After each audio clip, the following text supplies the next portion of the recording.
would classify that as cringe. Hello. I just beat I The Somnium Files, nirvanA Initiative, I The Somnium Files 2, whatever you want to call it. I just beat it like T-minus a minute ago. I actually did want to just get my thoughts out there before I like go back and do all my fun little research that goes along with any game by Uchikoshi. Wanted to kind of just like get my thoughts out there. I'm going to start by not talking about spoilers, but I will get into spoilers later because this game is actually very difficult to talk about without talking about spoilers as a whole. It's like there are some games, by the way, when I'm going to be talking about this kind of stuff a lot. When I say like one of these games or like a game, like, you know, talking about the games, I'm talking about Uchikoshi's entire library. I think their games all kind of, they don't like actually connect in any specific way, but they all connect via themes and storytelling. I don't want to say tropes, but like habits or certain things. And I compare them to each other a lot. You know, it's the guy that really loves to tell his stories the way he wants to, you know? So I do that in general. So I'm going to be doing that probably a lot when I'm talking about this game, but yeah. Too long, didn't watch, don't want to get anything spoiled, so you're just going to go here for my impressions. It's really fucking good. I'm not 100% sure on if I like it more or less than the last one, like the first Ai game, but I really liked it. It's super good, and the twists and turns and everything are crazy. I think for anyone experiencing this game with not a lot of experience with Uchikoshi games, this game's gonna blow your fucking mind. But there are some things that the game does that he's exactly done in other games, but like I almost came to expect at some point, but we'll get into that. But yeah, I was downright absurdly excited for this game. I bought it day one. I got the collector's edition that comes with this very cute Aiba figure. And this is June 29th. The game came out June 20, when did it come out? It came out Friday, so it came out the 24th. So it's been 5 days, and I beat it. I played probably close to 4 or 5 hours a day. It probably was like about a 20-25 hour long game. It's so good. It's so good. I'm saying that, I know I just was like, it's not as good. I'm saying it's so good because it's so captivating. It really was so captivating that I didn't want to put it down, like, besides the few times I needed to do stuff. But I really was playing this more than I've devoted to many games. And I had a feeling that would happen. I was trying to get, like, backlog games done before this game came out, because I had a feeling I would just sit there and play it, like, all day. And I always do that with Uchikoshi games. Ai The Somnium Files I did it with. You know, Zero Time Dilemma I did it with, Virtue's Last Reward I did it with, 999 I did it with. I even watched I binge watched his anime, which is weird. I don't ever binge watch anime, but his was good enough where I wanted to binge watch it. I just love his storytelling so much. But yeah, it's good, obviously. So the game takes place after the first game, and partially why I want to talk about this video is a few issues I have with the game in its storytelling that I think has to do with this idea that he wants the game to, like, not technically be a direct sequel. He always wants to make his games kind of exist in their own way. Like, you can play them without playing the original game in the series or whatever. And I think that's what makes, in my opinion, that's what makes everybody's favorites something like 999. Usually if you ask somebody what their favorite game in the Zero Escape series is, most people say 999, even though you could argue Virtue's Last Reward is probably just a way crazier and, like, more robust, just like 999 turned up to 11, you know? But Uchikoshi always does this thing where he tries to write the games as a sequel and not a sequel at the same time, and, like, it just doesn't always work, in my opinion. If we're talking 999 to Virtue's Last Reward, I would literally be almost mad at somebody who tells somebody to play Virtue's Last Reward without playing 999, because that game is so important to understanding the broader aspects of Virtue's Last Reward. I think you could play it and, like, be fine with it and enjoy it, but I just don't think you're getting a lot out of it. And 999 is so good. Ai The Somnium Files 2, I would argue you could play the original, or not play the original and play this one, but like, the only reason I say that is because he's trying so hard to make it like that. So, for context, this is so hard to talk about without spoiling anything. I'll say this very vaguely. In I2, they literally ask you, like, verbatim, have you played the first game, more or less. Basically, they're like, do you know the solution to the first game's mystery? And if you answer, they quiz you on it. And if you get it right, you pretty much, like, move on. Like, you can, like, he's like, okay, I have no idea, because I did that, obviously. I have no idea what it's like if you say no. I'm actually very curious. I think it, like, censors stuff, quote unquote. Like, it won't tell you certain information. But there are characters and events that happen in this game, not even events, but just characters that appear, things that are said, things that are talked about, that, like, wouldn't make any sense without playing the original. And there are even characters that are alive that ruin the surprises in the original game, or that you talk to that are good people, that are this, you know? It's like, that's so lame. And I'll get to that in a little bit when it comes to spoiler stuff. But yeah, the game is split up into 2 routes, technically. This isn't really a bit spoiler. It's pretty obvious from the beginning. It's like Ryuki and Mizuki, which I just realized they kind of rhyme. I never said their names after each other. You play as Ryuki, and then you play as Mizuki. And Mizuki's is like 6 years later, and Ryuki's is 6 years prior. So you're kind of doing this, like, you do the events 6 years prior, then you do the events 6 years later. And it's cool. It's like a cool way to do it. I like that idea of having 2 split routes and being able to use information from one route and the other route, and, like, you know, solve mysteries, or, you know, have a better understanding of things in that second route. Like, the first Somnium in the game is Ryuki's Somnium, and it's very confusing, but, like, once you finish Ryuki's route, it makes so much more sense. And that was cool. I mean, I like that aspect of it. I'm trying to think. The actual mystery was very cool. The twist was pretty nuts.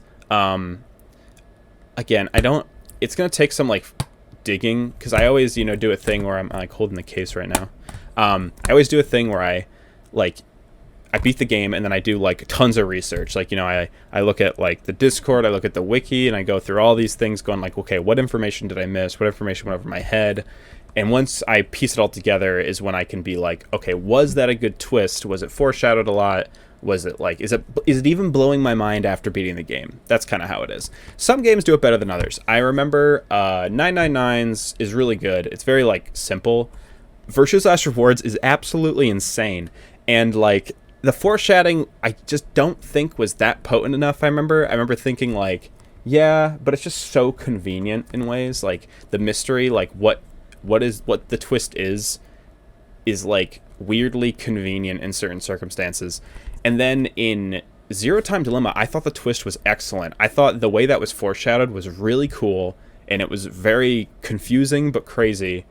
There was a twist in the first game in I1, but you don't really, like, it's not a twist that can be like super foreshadowed. It just kind of is a twist, and, like, everyone's surprised, you know? But besides, like, a select few characters. But the second game has a closer to, like, Virtue's Last Reward twist. It's like, you know, this shit has completely changed your perspective of everything you just experienced, which is awesome. And, like, I won't say what happens right now. I will in a second.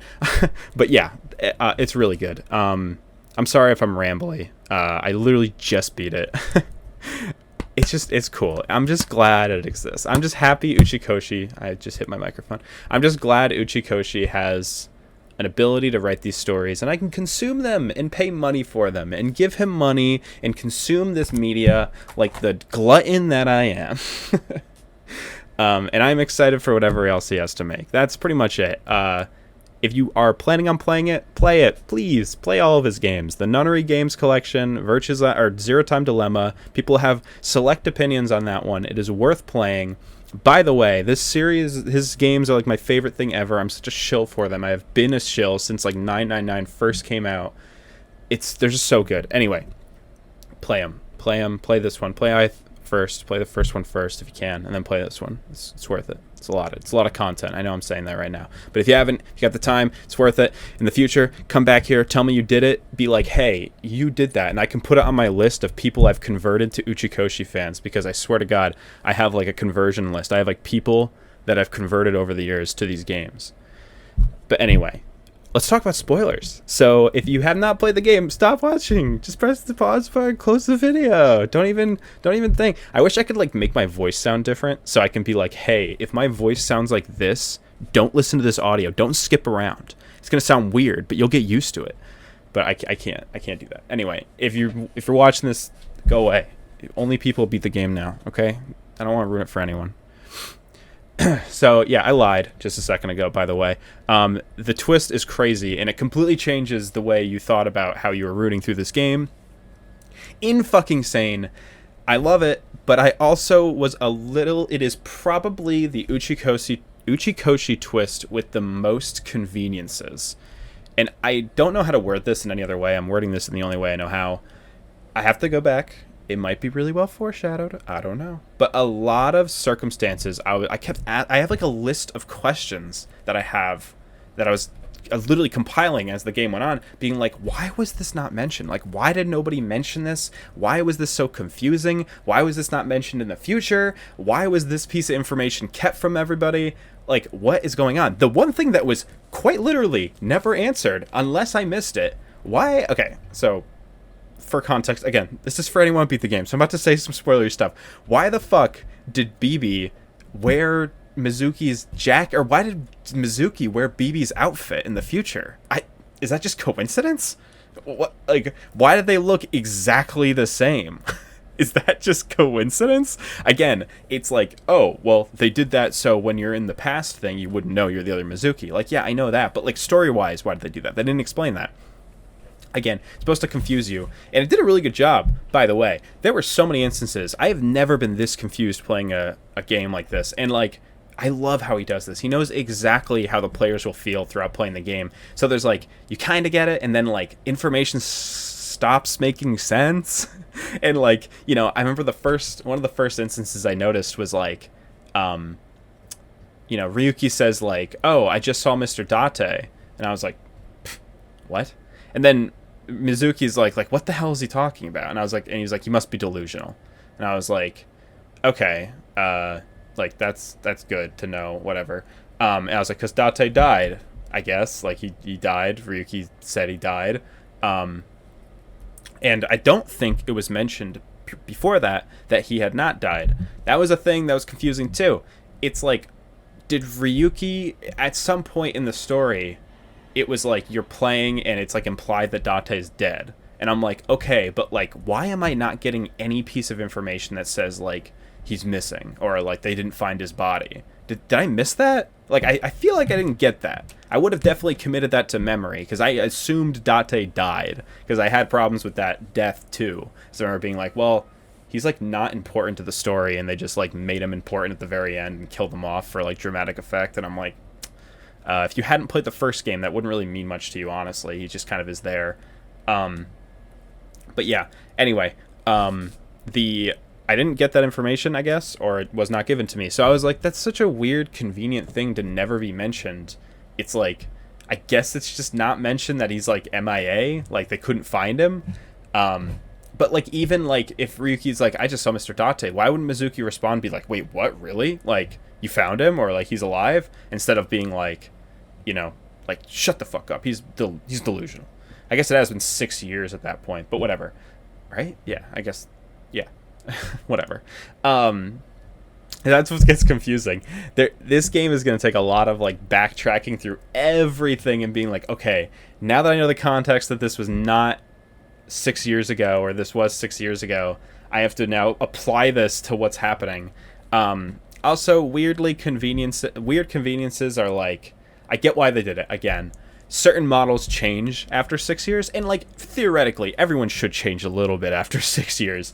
I liked the fact that some characters changed, like you saw Iris and I was like, oh, Iris has a new design, and I was excited to see everyone's designs, and I was like, what, Amame isn't changed, she looks exactly the same, or like, Leanne or whatever looks exactly the same, all these characters look exactly the same. And when I think about it, it's like, oh, okay, well they did that so it wouldn't be obvious that you're jumping between timelines, obviously.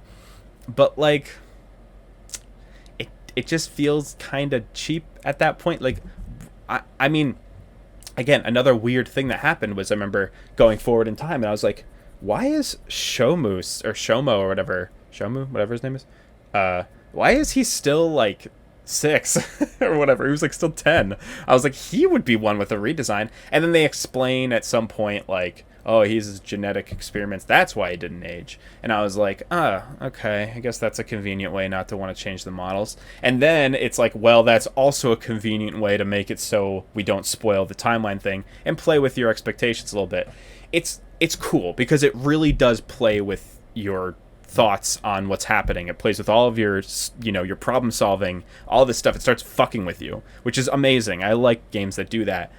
But when you reflect back on it, it's like, okay, they took a lot of story, what's it called? They took a lot of liberties for the sake of this, which is fine. But I think when it was smaller scale in like I-1 and like 999 and even Virtue's Last Reward in a way, those twists felt a little bit less like, you didn't have to play so much like backup and like, mental fucking like gymnastics to like understand it. It's like Uchikoshi didn't have to write in VLR for the twist.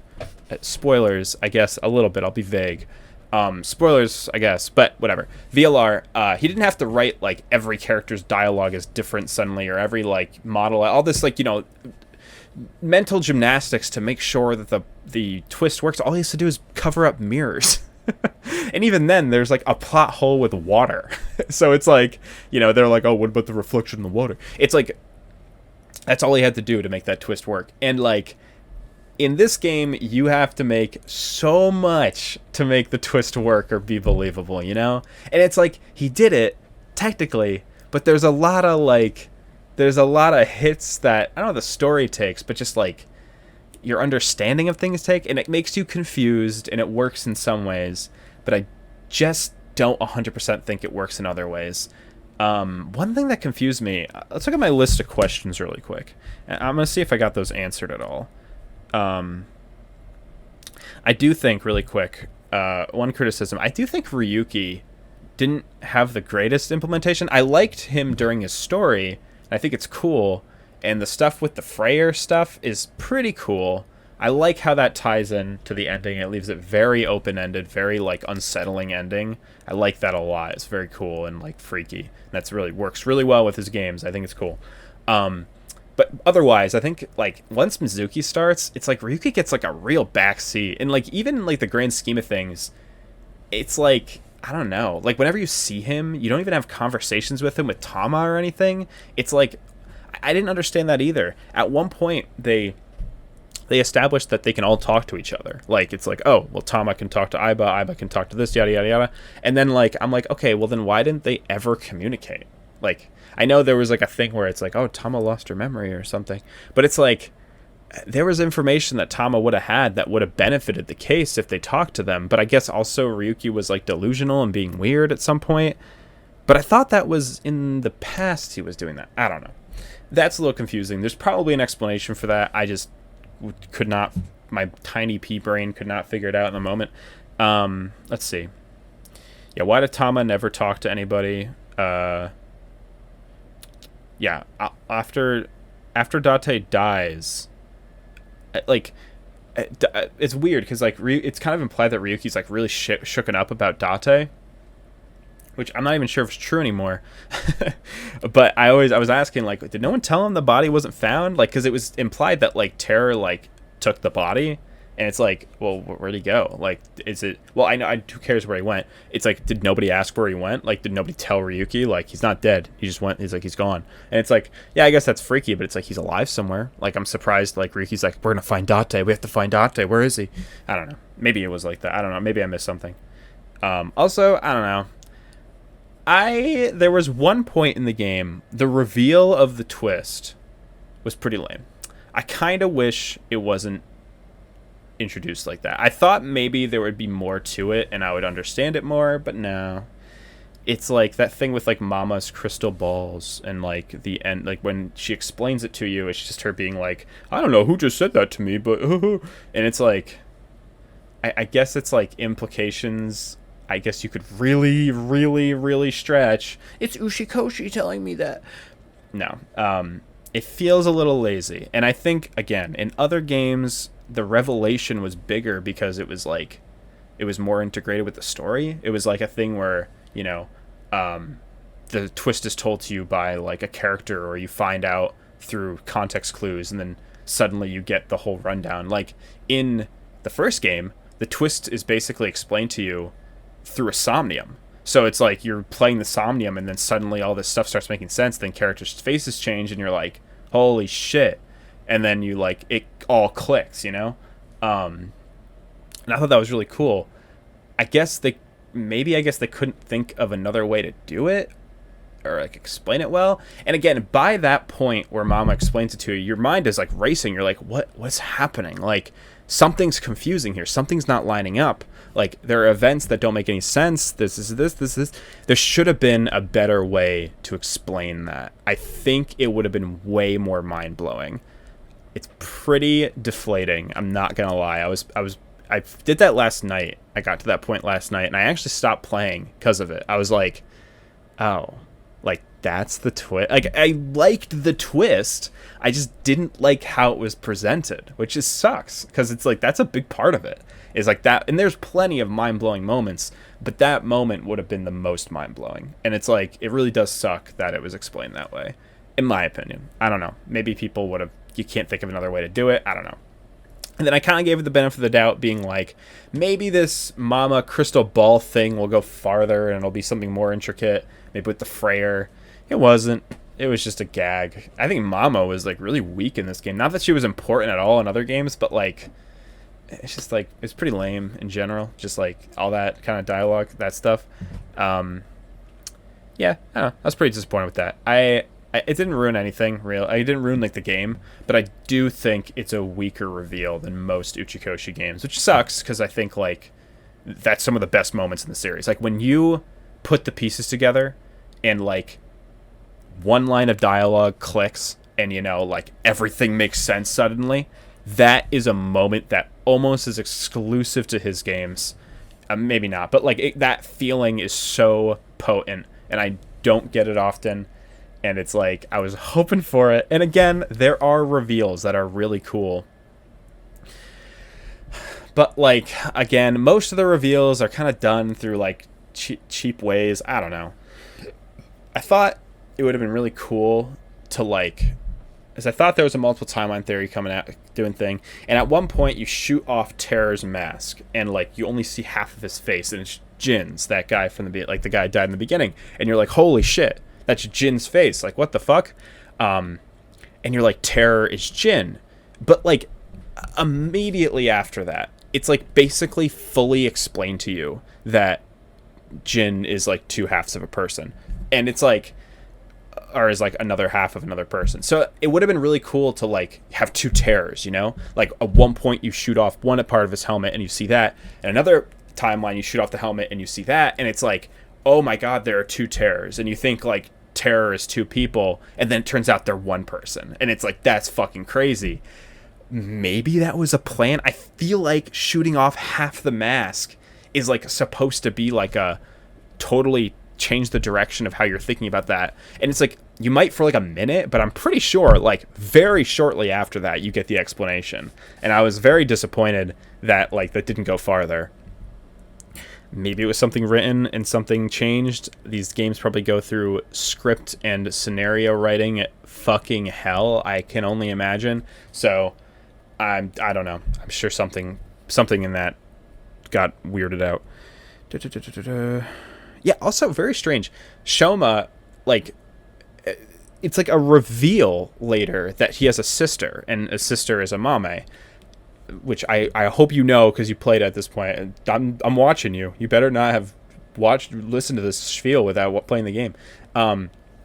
If a mame was like his sister, he never mentions having a sister in his route. Like the Ryuki's route with Shoma and Komeiji, you never get mentioned a daughter. And I get, like, you can't, because if you do that, you can, like, more theorize the motives and shit. So it's, like, it's kind of stupid. Like, I get what they were going for. Again, don't do that, because then it'll, like, ruin the story, so we can hide it, and then... But it's like, how was that never brought up? Like, you see flashbacks of their home life, you see, like, they talk extensively about their relationship, and unless I missed it, again, I feel like I would have committed it to memory if suddenly Shoma or Komeiji was like, oh, my daughter, or oh, my sister. I would have been like, wait, what the fuck? They have a sibling? It's like, it would have made me think of things. It's like, what? Like, like, that's very strange. And I get it. Convenience of the story, don't do that. So when the reveal that Amame has a lot to do with or basically killed the main characters, it's like, or the main villains, it's like, that's cool twist, but like, you compromised, you made me question other parts of your storytelling because of it. And it's like, in my head, the only justification I think of is like, well, we didn't want to spoil it. And it's like, well, okay, that makes me kind of, and I hate using this term, that kind of pulls me out of the game a little bit, you know? Like, if I'm invested in the story and something like that happens, it kind of makes me feel like, well, that was written to be written, like, obviously. Like, it's so convenient. It's like, oh, he just never mentioned his sister. It's like, that's convenient. Like, that's what I was talking about with conveniences. I feel like this game, because of how intricate, I'm not even gonna blame the storytelling in a big sense, because again, twist is cool. I think, like, a lot of people, it's gonna be like crazy. They did this in Zero Time Dilemma, kind of. They did the twist where the timeline isn't exactly what it seems, and like, you reroute everything and suddenly things make sense. And I don't remember how it was done in that game, in terms of like how that information was given to you, but yeah, this game, I don't know, I wasn't crazy about it. And again, the amount of conveniences there were to make the plot twist make sense was a little, probably one too many for me. And again, I really don't think it takes away that much from the experience, because I had a huge smile on my face the entire game. I was sitting there, my girlfriend thought I was going crazy because I was sitting in the living room being like, what the fuck, like, constantly, and, you know, being like, this doesn't make any sense, I'm so fucking confused, like, screaming that from the living room. You know, it's like, I was having that experience, that classic Uchikoshi experience playing this game, and it felt great, and I fucking love it. Like, I'm so happy I bought this game.